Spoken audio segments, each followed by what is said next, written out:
Jeg har fået den store ære og fornøjelse at præsentere Katrine Daugaard. Hun er i dag en vaskeægte debutant. Det er første gang, hun er med i Dansk Melodi Grand Prix med sangen Shalali Shalalai. Giv hende en kæmpe hånd.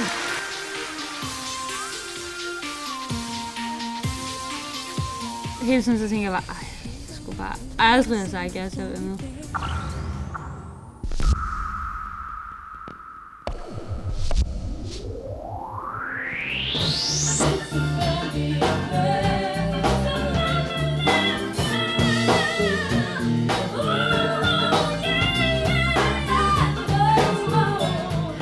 Til hverdag der går jeg på noget, der hedder MGK, som er en 3-årig forstudie til konservatoriet.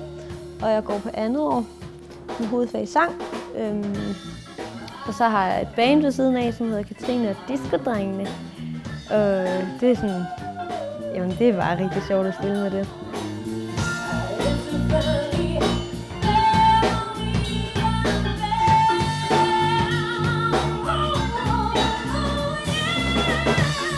Jeg begyndte at spille musik, da jeg var rigtig lille. Jeg kan faktisk ikke huske, at jeg ikke har spillet musik nogensinde. Min far var musikpædagog, og jeg var altid med ham ude at spille. Eller sådan, helt fra jeg var lille, da han var ude at spille, så havde han mig med i sådan en, der ligger nede i barnevognen. Så stod jeg sådan op på flylet. Så lå jeg dernede og klukkede. Jamen, jeg tror da dårligt nok, jo, måske kunne hun gå, altså da hun tog sine første toner og sad og legede med klaveret, og hvad der ellers var af håndtrummer og sådan noget. Og der har jeg da prøvet at stimulere hende. Altså. Som musikpædagog, der prøver man at stimulere sit eget barn. Det skulle være underligt, om man stimulerer alle mulige andre folks børn, og ikke gør det med sit eget.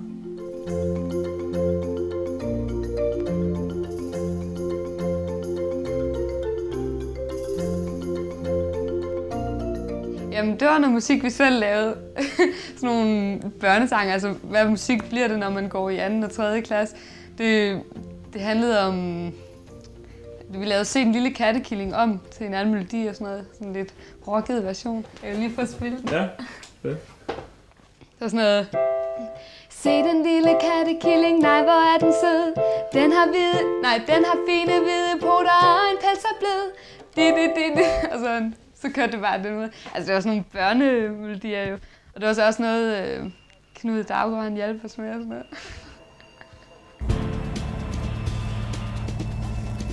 En dag så ringede der en mand, som hed Iver.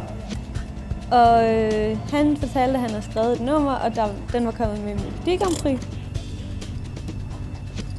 Om ikke, at jeg ville prøve at komme ind og så synge den. Og det gjorde jeg så.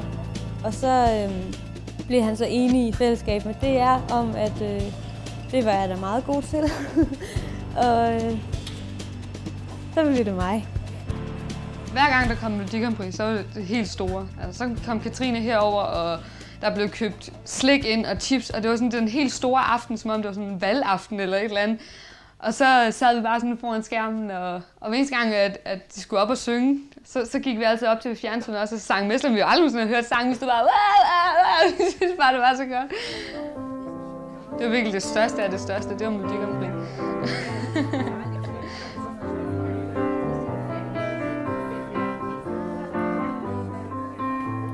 Lige nu er jeg bare sådan, jeg føler bare slet ikke, at jeg har noget energi tilbage. Sådan, og alle vil bare hele tiden snakke om det, og det er det samme, man snakker om hele tiden, og jeg gider bare ikke snakke om det mere. Det er spændende, Katrine. Ja, det gør det. Wow. Alle Grand Prix-nummerne, de er jo indspillet og ligger klar. Så de bliver udgivet lige efter Melodi Grand Prix på én CD, hvor alle numrene er på. Der er lavet sådan et helt andet mix af det, og det er blevet alt for dansagtigt nu, synes jeg. Og jeg synes, at det, der var det fede ved det før, det var, at der lå sådan en rigtig disco-ting i det. Det gør der ikke mere, det er helt vildt ærgerligt. Men der er ikke noget at gøre, fordi det er sendt afsted til CMC. Og det er blevet masteret det hele.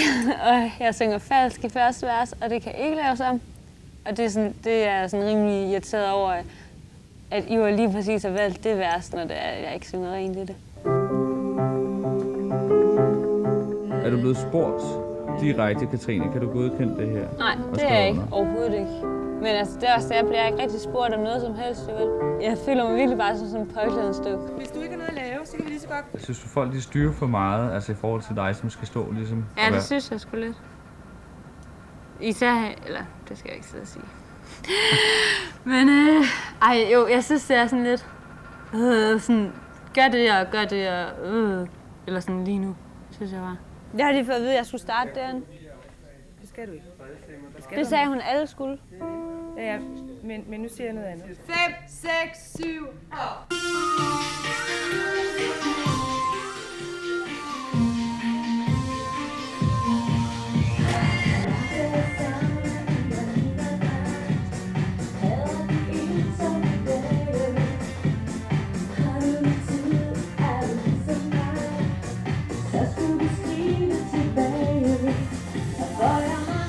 Men jeg har da været bekymret for, at jeg skulle lave et eller andet grimt dans, men jeg synes bare, det der, det kan jeg godt gå med til lige det, jeg skal lave det.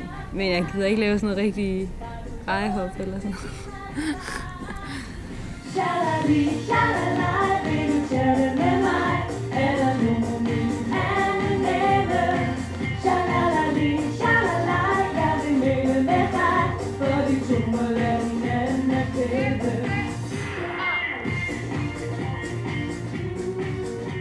Glæder du dig til Grand Prix eller noget, som du... Nej, det gør jeg ikke. Ikke specielt. Det er sådan, hele tiden så tænker jeg bare, jeg skulle bare aldrig have sagt ja til at være med. Men altså, det bliver jo også sjovt, når det nærmer sig, ikke? Og man skal derover, og pengene kommer ind på ens kasse. Ej, det bliver også sjovt, ikke? Men jeg synes sgu ikke, det er særlig sjovt lige nu. Det synes jeg ikke. Og det ser fedt ud, Katrine, når du gør det der. Det er rigtig godt. Jeg holder det. Skal nok blive godt. Det bliver fint. Jeg tror også, at min far han har sådan lidt ambitioner på mine vegne. Det synes jeg altid lidt, han har haft. Også fordi han selv er musiker, og han er jo ikke berømt eller noget, så kunne det da være helt vildt fedt, hvis han fik en datter, der var god til at synge, som kunne blive berømt. Så jeg tror på... Altså, jeg tror gerne, han vil have, at jeg skulle være kendt. Men jeg føler det ikke som et pres.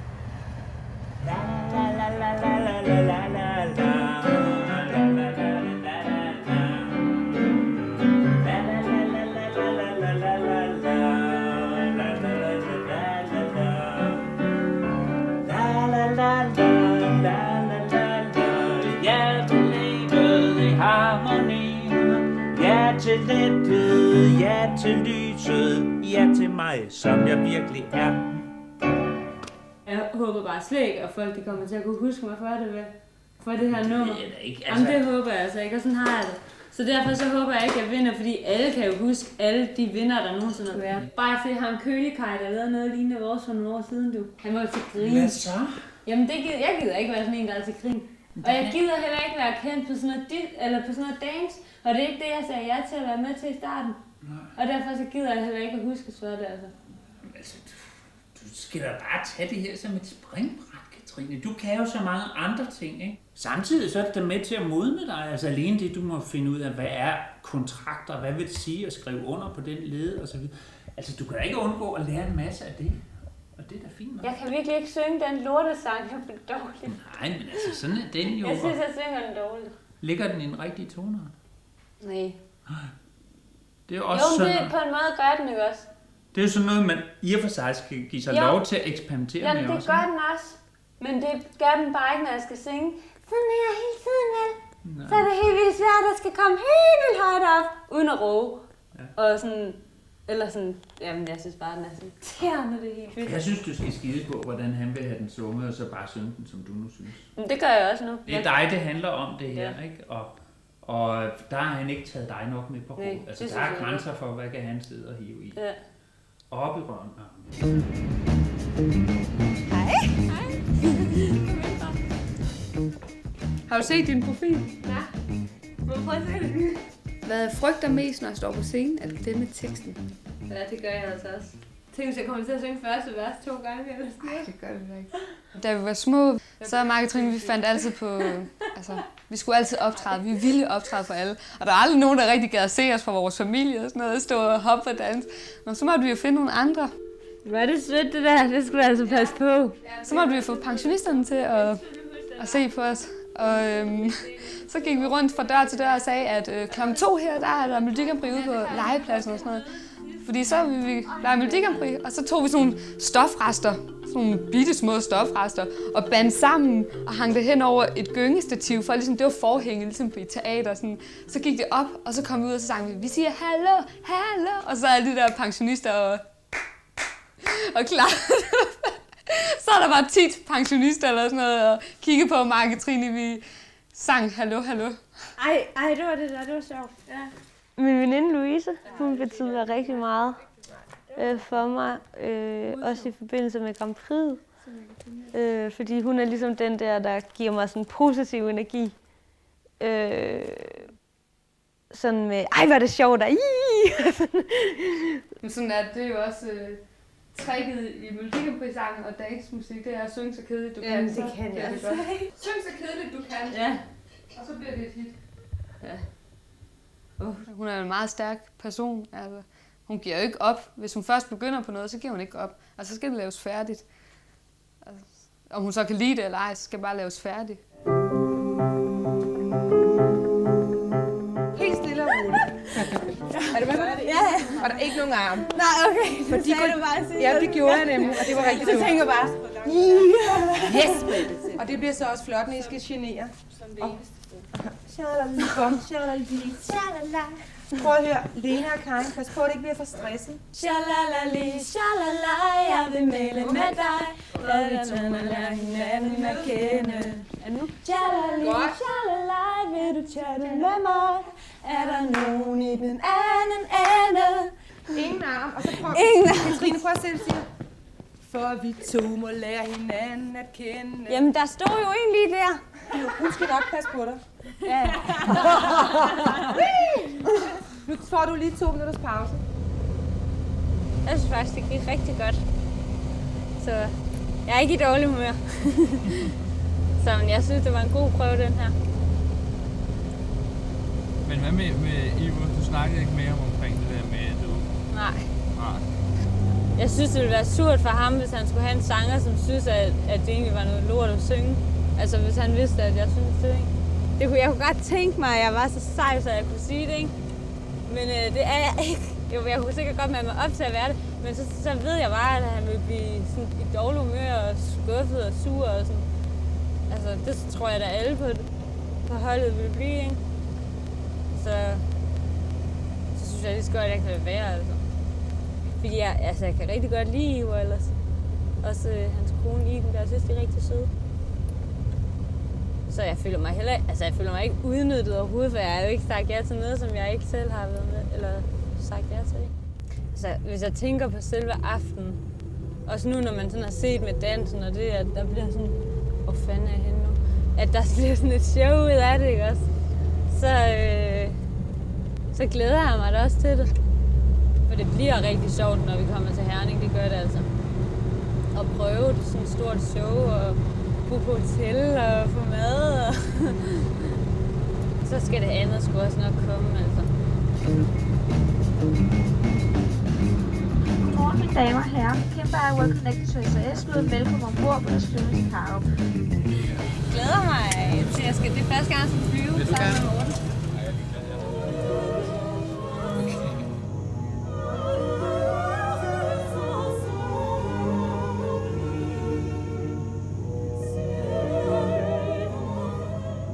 Express yourself. Express yourself. Det er fandme stort. Jeg kan ikke rigtig finde råd. Skal vi?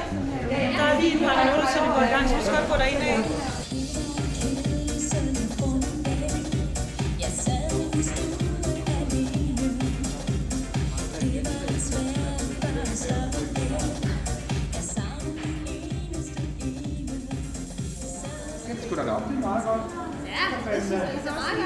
I dag der har vi prøvet for første gang inde i messecenteret på scenen og det hele. Så det var rigtig sjovt. Det er godt nok gøre det. Bare første Det var totalt glat, mand. Ja. Man kan godt mærke, at den her det er sådan en, der har været prøvet på. Altså, det hele er utrolig stort, altså mere end jeg regnet med. Der er jo flere hundrede folk på at sætte lys op og... Jeg kan mærke, at han har det ligesom jeg havde, lige da at pressen fandt ud af, at jeg skulle være der. Det der med, at lige pludselig er der bare spot på en. Det følte han jo ikke på samme måde, som jeg gjorde dengang. Jeg kan mærke på ham, når han forklarer, hvordan han har det, så det der med at have sådan rigtig ondt i maven, eller sådan ligesom når man er ked af det, eller sådan har han det lidt nu. Så jeg tænker sådan lidt mere på ham, end jeg tænker på de andre. Man skal fandme have tyndben på at have dem her på. Jeg kunne ikke bare sidde derhjemme og så vide, eller se det i fjernsynet og slet ikke være del i det. De spænder bare her. Jeg føler mere, at jeg er med. Altså, det kan godt være, jeg ikke er det, men sådan føler jeg det i hvert fald ikke. Så derfor vil jeg gerne sige hallo til alle, lige fra Mols til Skagen, og ønsker held og lykke på lørdag, hvad enten I skal synge eller høre en lille melodi. Når så den sang, der er smuk som stjerneskud, til sidst har vundet, så synes jeg, at I stedet for at gå hjem og se video, skal ud og male byen rød, eller danse disco-tango under stjernerne på himlen, lige til hjertet siger boom, boom, og kloden drejer med ekstra hastighed. Rigtig hjertelig velkommen til Herning. De skal rigtig vise Herning for os. Lave noget reklame. Men det er meget sjovt, sådan de gør alt det. Vi bliver behandlet som stjerner. Nu skal jeg bare på sove. Så det tager da meget energi, men jeg har også været tidligere op i dag. Men det tager da energi, det gør det. Men det giver også energi alligevel på en måde, fordi man glæder sig sådan til på lørdag og sådan. Så man er sådan, glad hele tiden. Eller sådan. Så.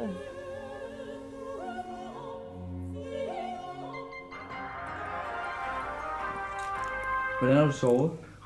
Ikke særlig godt. Det har jeg faktisk ikke. Jeg har sådan vågnet rimelig mange gange. Eller sådan. Jamen, jeg tror, i nat har jeg sovet meget godt, men sådan fra klokken 6 af eller sådan noget, der har jeg ikke sovet så godt. Så. Hvorfor ikke? Jeg har bare tænkt på mig ligesom.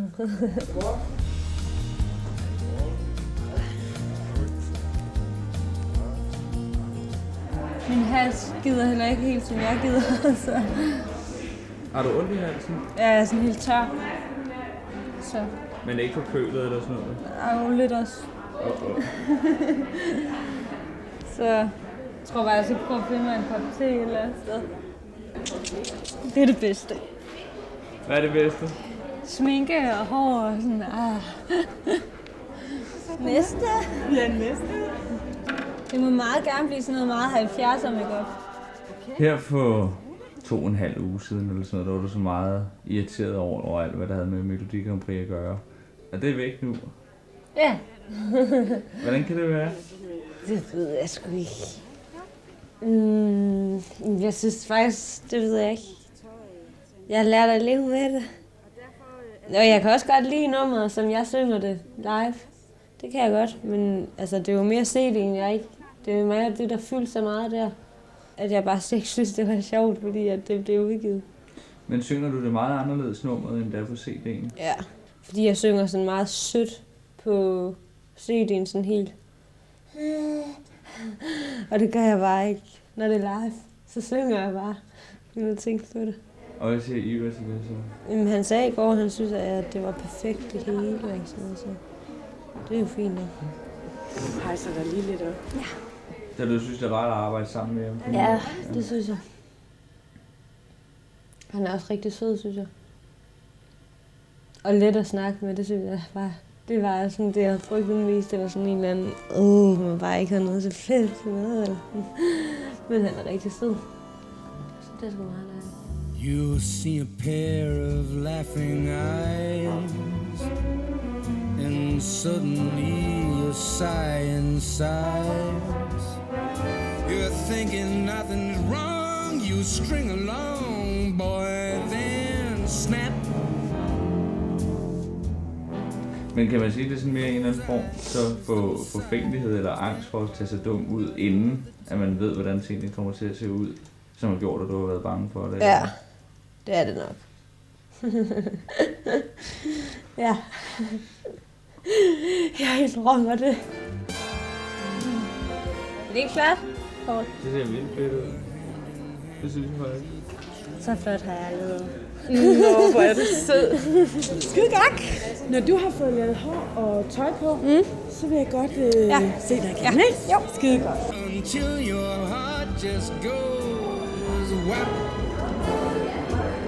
Til Grand Prix, når vi alle sammen har sunget vores nummer, så skal vi gå ud og sidde ved sådan nogle borde. Og det er kun mig og Iver og de 2 dansere, der må være der. Ligger de op forholdene af? Og Morten han normalt være der.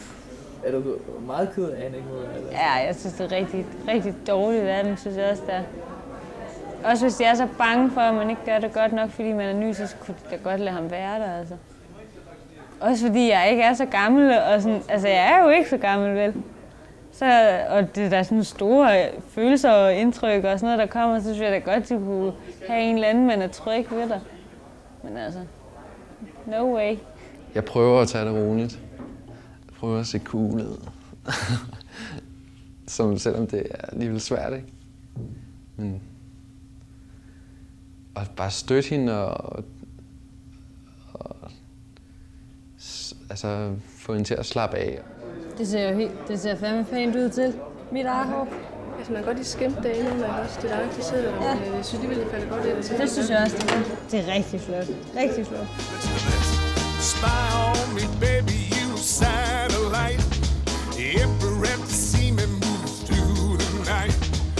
Ain't gonna fire, shoot me right. I'm gonna like the way you fight. Skal du noget, ja? Now you found the secret code. Altså, jeg håber bare så meget, at det bare bliver blandt de 5 bedste. Ja, det er også bare det eneste, jeg håber. Så kan man bare slappe af. Det kan være lige meget, det. Ja, det kan det fandme. Det er bare så surt, hvis man ikke går videre, ikke? Hvis jeg nu lige lærer jer omkvædet, så synger vi det lige. Er I klar? Ja, det er vi selvfølgelig. Ja, Kasper, du synger for. Okay, I skal til at være klar nu. Lene, hun tisser bare lige. Sådan her gjorde mig og Katrine altid, når vi skulle se Melodi Grand Prix. Og så lavede vi bare stemmesedlen selv. Og så krydser vi jo så af, så det skal vi også gøre i dag. Altså, jeg tror, jeg er mere nervøs, end hun er egentlig over for det. Hun tager det bare meget roligt. Vi starter med en stor tur på 5'eren, og Ivan, du gør ikke en skid. I feel like a queen. Singing and dancing queen. I feel like a princess ready to be a queen.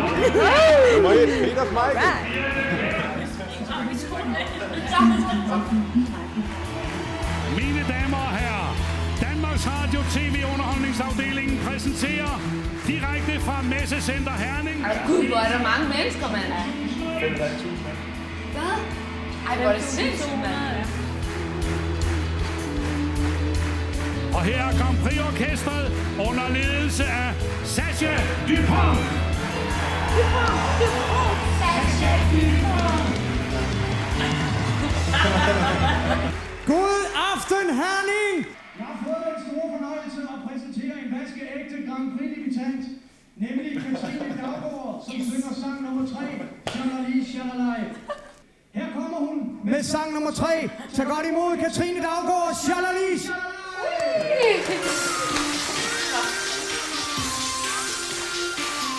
Katrine. Ej, der fedt, hun har for længere hår. Nej! Nej! Nej! Jeg vil bare skrue op! Er min linje gået helt i tur? Må du sidder der lige nu?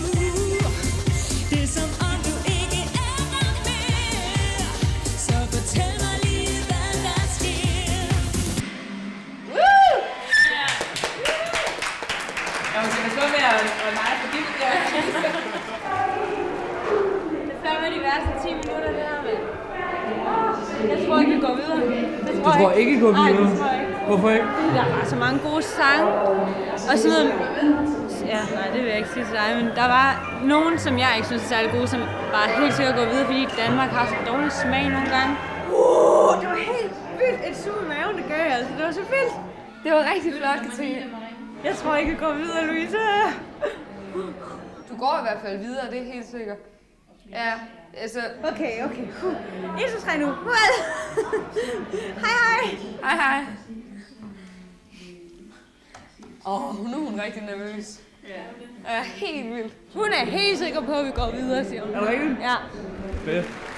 Om lidt får vi at vide, hvilke 5 melodier, der har fået flest point, og dermed er klar til finalen. Jeg står her med 5 konvolutter. Jeg er helt kvalme. Og det er altså de 5 finalister. Og Natasha, vil du ikke åbne den første? Første finale klar melodi er melodi nummer 3. Sådan det. Katrine. Melodi nummer 3.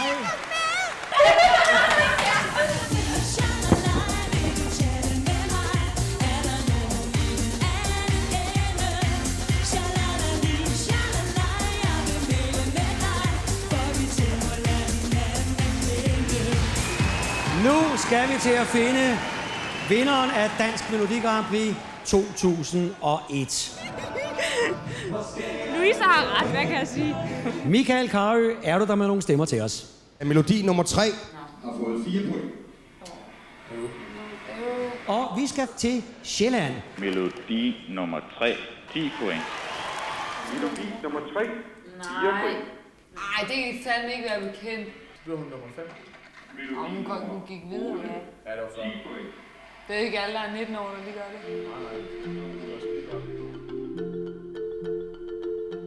Jeg skriver skidt pyt.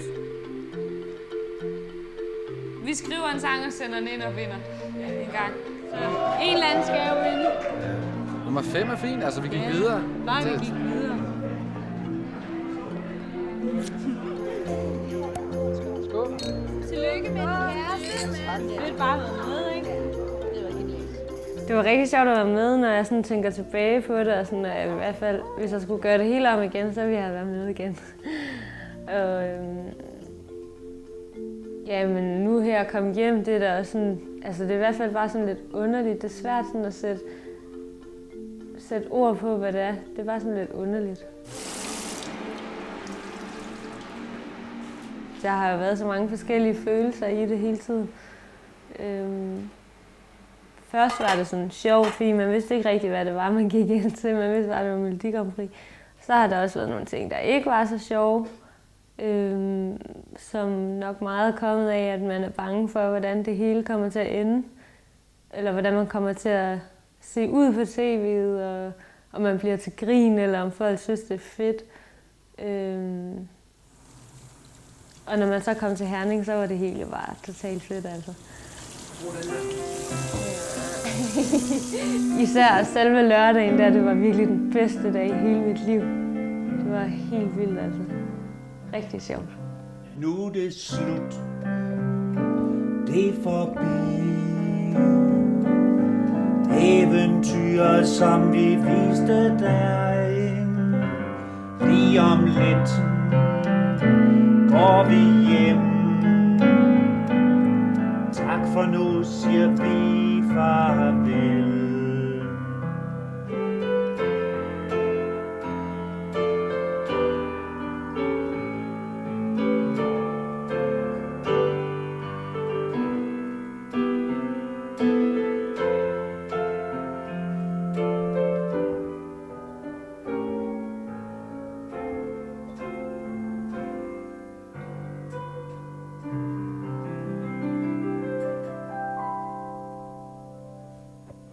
Det var det.